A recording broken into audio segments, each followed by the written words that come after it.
अमीर मिल्लत सैयद जमात अली शाह साहब मुहद्दिस अलीपुरी रहमतुल्लाह अलैह बहुत ज़माने दे मशहूर वली अल्लाह जिन्होंने चूरा शरीफ तो फैज़ हासिल होया सी। उन्हां दा इतना लगाव सी जनाबे कायद आज़म रहमतुल्लाह अलैह नाल कि उन्होंने अपने लखां मुरीद और लखां अकीदतमंदां नूं हुक्म किया कि सब दे सब मुस्लिम लीग दे शामिल हो जाओ। सब लोग मुस्लिम लीग में शामिल हो गए। 27 अप्रैल 1946 नूं बनारस दे विच एक सुन्नी आल इंडिया सुन्नी कानफ्रेंस का इनकाद होया। उस दे विच अमीर मिल्लत तशरीफ लिया रहे सी। उन्हां दे नाल सदरुल फाजल अलामा मोहम्मद सैयद मोहम्मद नईमुद्दीन मुरादाबादी भी तशरीफ लिया रहे सी। दोवें कट्ठे स्टेज ते तशरीफ लियाए। उस दिन कांग्रेस के उलमा सी, उन्होंने अपने एजेंट भेजे कि इस जलसे नूं खराब किया जाए, इस जलसे दे विच कोई साजिश पैदा की जाए। इस गल का अमीर मिल्लत सैयद जमात अली शाह साहब ने भी किसी ने दस दिता।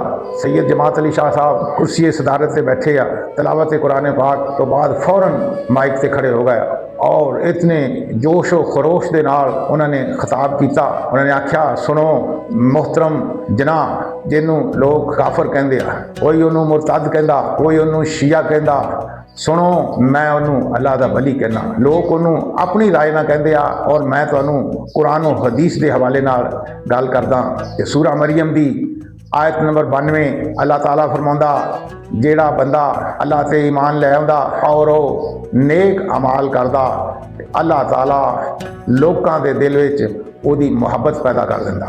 ओहदे वास्ते लोकां दे दिलां विच मुहब्बत पैदा कर दिंदा। ये सूरा मरियम का तर्जमा ये तो कुरान के हवाले नाल उन्होंने आख्या कि मैं तुहानूं दसिया कि कोई माई दा लाल ऐसा दुनिया से मैनूं विखाओ बर्रे सगीर दे विच हिंदुस्तान दे विच जिहदे नाल 10 करोड़ मुसलमान वालहाना मुहब्बत करते होण, मां सवाए कायद आज़म रहमतुल्लाह अलैह दे।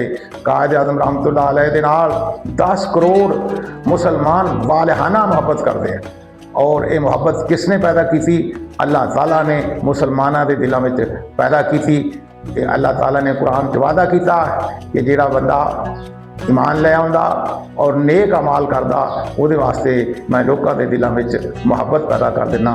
और ऐसी मुहब्बत अल्लाह ताला ने पैदा की थी कि 10 करोड़ मुसलमान उन्हां नाल वालहाना मुहब्बत करते आ।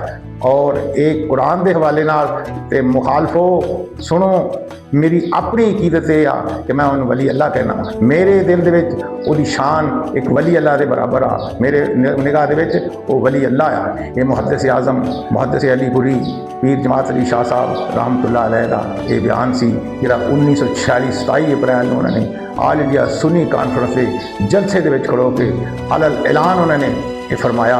कोई लुक छुप के बयान नहीं दिता।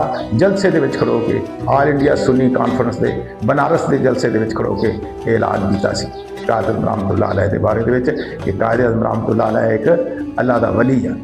वीडियो अच्छी लगे लाइक करो और फॉलो करो और चैनल को सब्सक्राइब करो।